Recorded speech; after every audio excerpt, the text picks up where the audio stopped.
Tonight we're in Genesis chapter 20. So if you've got your Bibles, be opening it there to Genesis chapter 20. And as we look at this chapter, you may wonder and think, boy, this is kind of pointless. It seems like almost an exact replica or repetition of something we saw back in chapter 13. Abraham tells the Pharaoh that Sarah, his wife, is actually his sister. Well, it seems like we're just doing the same story over again here in chapter 20, and might seem about as, useless and pointless as a screen door on a submarine. What's the point of this? Well, I'm going to try to answer that question at the end tonight. What is the purpose of all this? But, all too often, God mercifully delivers us from taking some wrong course of action or some terrible something that could harm us very much. And God delivers us so mercifully only for years later for us to turn right back around and go right back in the same direction. We see that in other people. Sometimes we see it in our own hearts and lives. God, why do we end up going right back, to the same old mess? But that's what we find here. But it's also a very obvious attempt by Satan to thwart the promise that God had given to Eve. You remember he said through the seed of the woman, there's going to be one born who will crush the head of the serpent. It's down through Abraham, that Abraham, he says, through you is going to be the promised one. It's through you that all the nations of the earth are going to be blessed. This promised Messiah is coming through your line. And you remember they kind of jumped the gun a little bit with Hagar and Ishmael and all of that. But God comes back and says, no, Abraham, it's through your wife, your legitimate wife, Sarah, that you are going to have a son. And his name is going to be called Isaac, and it is through Isaac that the promise is going to come. It is through the line of Isaac that this promised Messiah will be there. Now, think about what's happening here in the context. Last week we talked about Sodom and Gomorrah, right? In chapter 18, we see God appearing with two angels. He appears there in Hebron to Abraham, and he says, Abraham, you have a child. Now, immediately after that, God sends his two angels on down to Sodom and Gomorrah, and he himself stays and talks with Abraham. God then, chapter 19, God then destroys Sodom and Gomorrah and all the cities of the plain. And the last time we see Abraham, he is standing up on the hills of Hebron, looking out over the plains, over the valley, and he's seeing the smoke rising from the destruction there. The very next thing we read about Abraham is he's packing up and he's moving south. Now, this seems very odd to us that he would pack up and move south at a time like this. God hasn't seemed to direct him in that, but that's what he does. Because he's going to end up down south. He's going to end up in a foreign land. His wife is going to be sent over to be a part of a harem of a foreign king, which, by the way, would that not... And immediately he goes down and Sarah becomes another man's wife. Do you think Satan might be trying to corrupt the line and call Isaac illegitimate? And well, Satan knows what he's doing, doesn't he? He can be so subtle, but oh, how he wanted to thwart what God was doing. Well, let's look at it. Chapter 20, verse 1. Abraham journeyed from there toward the south country and dwelt between Kadesh and Shur and sojourned in Gerar. Now, to kind of tell you where that's at, Kadesh, you remember it's sometimes called Kadesh Barnea. When Moses was leading the Israelites up after before the 40 years in the wilderness, as he's coming close to the land of promise, they stop south of the land of promise there at that kind of oasis at Kadesh, and he sends out the spies, Joshua and Caleb and the other 10 spies, into the land of promise. So this is just south of the land of promise. But then it says it's between Kadesh and Shur. Now, Shur was the land just east. The archaeologists will debate as exactly which spot it was, but we know it was the land just east of Egypt. Because you remember when Hagar is cast out by Sarah, and where does she end up in the wilderness of? Shur. She's headed back to Egypt because she was Egyptian. When Moses crosses the Red Sea with the Israelites, immediately after they crossed the Red Sea, it says they entered into the wilderness of Shur. All right, so the land we're talking about, where Abraham's going, is south of the land of promise, past Kadesh, and before you get to that land just east of Egypt. So now, if he was going to look for better pasture lands, you wouldn't think he'd be headed south. I mean, that's the Negev Desert. You're heading into drier country, more arid, sparsely populated land, and not as green. But nevertheless, that's where he goes. Was a Philistine, a city of the Philistines. Now again, where was the last place we saw Abraham before he heads south? He's standing on the hills of Hebron, looking over the valley, watching the smoke rise from the destruction of the cities of the plain. He's just seen Lot. He knows Lot has pitched his lot, literally, with into a pagan city. And it didn't work out so well for Lot, did it? From the destruction of everything that Lot owned and had, and he sees what had happened to Lot doing that, what does Abraham immediately do? He goes south and pitches his tent and sojourns in a pagan city. Sometimes we just shake our heads, and if we didn't see it in our own life, we wouldn't believe it would happen in others. How on earth could he be so silly as to do this? But he sojourns in Gerar. There's no word from God here. God hasn't told him to go south. Whatever his reasoning, he's doing this of his own accord as far as we know. But then verse 2 says, "And Abraham said of Sarah his wife, 'She is my sister.'" Now again, the repetition of what he's done here, it would be astonishing to us if it weren't so consistent with human nature.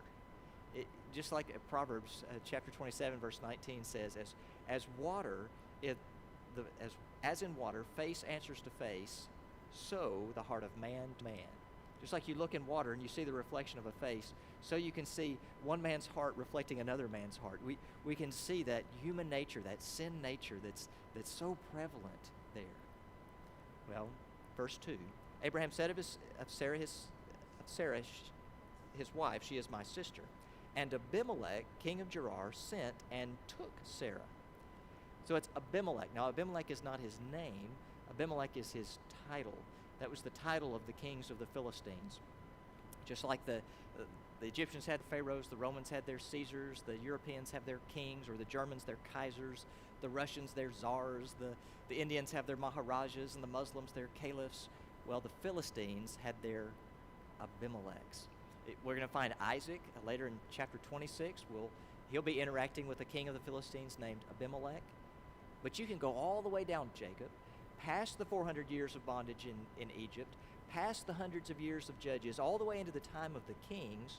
And you remember when David, he flees from King Saul and he goes down to the city of Gath, another Philistine city, and he finds himself in a precarious situation. Here David, the hero who had killed Goliath, who was from Gath, he had killed their hero and had protection from Saul. But the men of Gath start saying, "Wait a minute, we're not so sure about this, David." And David has to act like he's insane. You remember that? He starts frothing at the mouth and acting like he's mad in order to escape. And in Psalm 34, it says that this is a psalm written by King David when he feigned himself mad before Abimelech, the king of the Philistines, or the king of Gath. So Abimelech was just a title that was passed down. In fact, I think I've told you all this before. Father king, that's right. Abba, father, and Melech is king. So Abimelech means my father is king. And so this was just the title that was passed down. So Abimelech, the king of Gerar, he takes Sarah. Now let's see how good our memories are in putting this all in context. He sees Abraham's wife, thinks it's his sister, and he says, "I want her to be my wife." How old was Sarah at this point? You're giggling. You know how old she was at this point, right? She's 90 years old. Now, so what is this about? You know, he sees this 90-year-old woman. He says, "Man, I would love to have her as part of my harem, my kingly harem." Now, that could mean many things. It could mean that he was trying to build an alliance with Abraham. That often happened between powerful men and kings of that day. They would say, well, Abraham had shown great, God had blessed him when he reconquered all the cities of the plain. You remember when he delivered them from the cities of the kings of the east. He was a very wealthy, prominent man. Perhaps Abimelech said, you know, this is a good man to build an alliance with. I'll marry into his family. I'll marry his sister. That's a possibility. Or perhaps it's a possibility that she had just aged very well, that she was a beautiful one, very beautiful one. You know, there are some ladies that are very, very attractive and beautiful. Have you ever noticed that? There are some beautiful older ladies. There are. She's 90 years old, but maybe it was she had aged well. Maybe it was, well, look, she's still of childbearing years. Apparently, God has done a work in her body that's allowed her. He says she's going to be restored and she's going to be able to have a child, is what she said. Because Sarah thought that was kind of funny that this isn't going to happen and had laughed. But God said, oh, I'm going to restore her. So maybe God had already done some restorative work, physically with Sarah in preparation for her to bear Isaac. You know, George Whitefield once said, he talked about the preacher who was standing over an embalmed body at the funeral. He said, "You don't look so good now, but you're going to look a whole lot better when I see you in the air." You know, we have those resurrected bodies, those raptured bodies. Perhaps it is that God just didn't wait for the rapture to do some cosmetic surgery maybe for Sarah. I don't know. The point being, whatever it was, he sees Sarah and he says, "I want her to be a part of my harem." And so he goes and he takes her. Now verse 3. But God came to Abimelech in a dream by night and said to him, "Behold, you are but a dead man. You're a dead man. For the woman which you have taken, for she is a man's wife." But Abimelech had not come near her, and he said, "Lord, will you slay also a righteous nation? Said he not unto me, She is my sister? And even she herself said, He is my brother. In the integrity of my heart." And God said to him in a dream, "Yea, I know that you did this in the integrity of your heart, for I also withheld thee from sinning against me. Therefore suffered I thee not to touch her." God had protected him and protected her. Boy, how many times has God protected us spared us from some sin? But God intervenes here and he protects them. All right, verse 7. Now therefore restore the man his wife. Now, man's law probably allowed this. This wasn't a matter of that he had broken man's law. What he had done is he's broken God's law in this. We tend to rewrite laws to cater much against the law. And that's just winked at and passed on. Homosexual acts used to be against the law. Now they're legal. We tend to rewrite the laws to cater to men's desires, but look, God's law always stays this. This is the way it's supposed to be. So Abimelech, he says, "In the innocence of my heart has done this. I didn't know she was another man's wife." But he still took her, right? He didn't ask. He just took her to be his wife. So Abimelech's still responsible. And God says in verse 7, "Now therefore restore this man his wife." And then he's going to say, "And if you don't, you're a dead man. I'm going to kill you." So he said, "You better get this right." All right, verse 7, "Now therefore restore the man his wife, for he is what is it? He's a prophet." This is the first time in the Bible we read of a prophet. The very first time. And Abraham's called, he's the first prophet. Now a prophet is someone who speaks forth for God. Now Noah and Enoch and others, they obviously spoke for God, but here's the first time we find a prophet mentioned.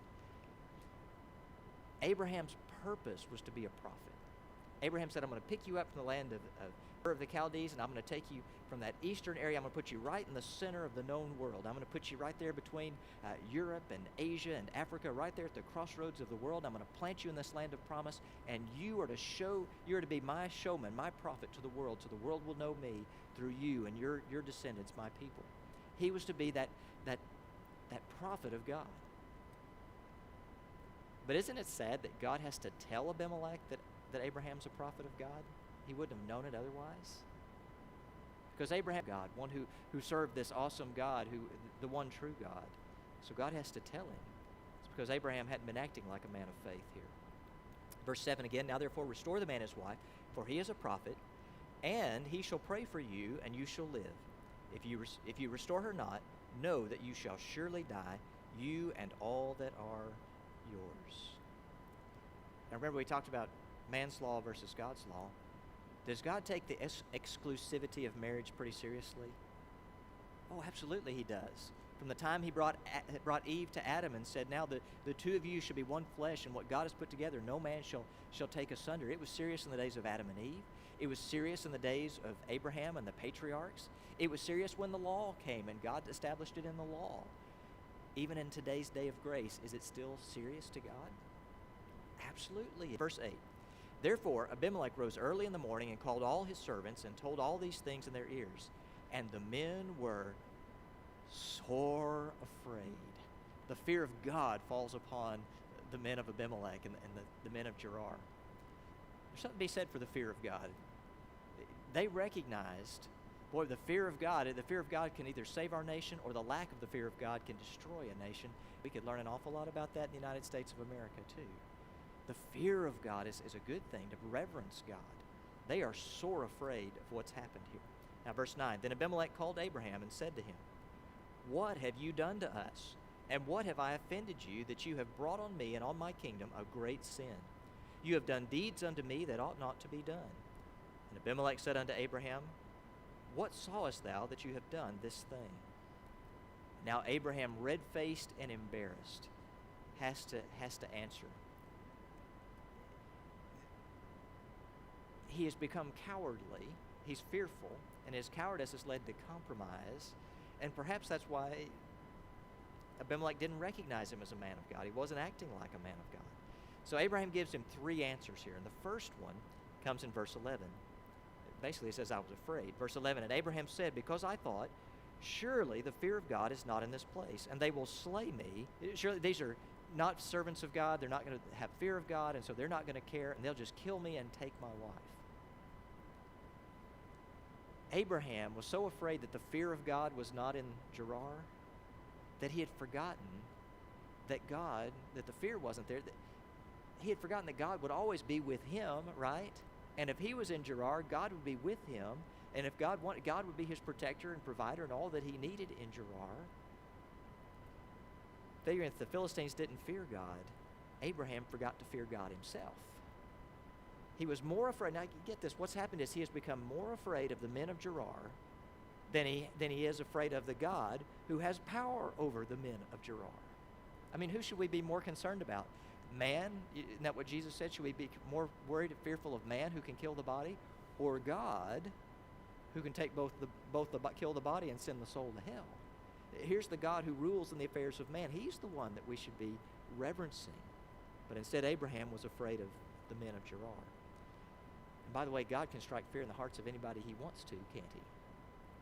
Remember back in verse 8 when Abimelech calls his servants together and he tells them what's happened? What does verse 8 say about them? It says, and they were afraid. They were sore afraid. They were scared, very scared here. And here's what amazes, you think about this. Abraham is known as the father of all who have faith. I mean, God knew, he says he has faith and it's accounted to him for righteousness. Abraham is known for his faith. When God says, pick up and go to the place I'm going to show you, Abraham says, yes, sir, and goes without question. Abraham constantly living by faith, but here, not so much.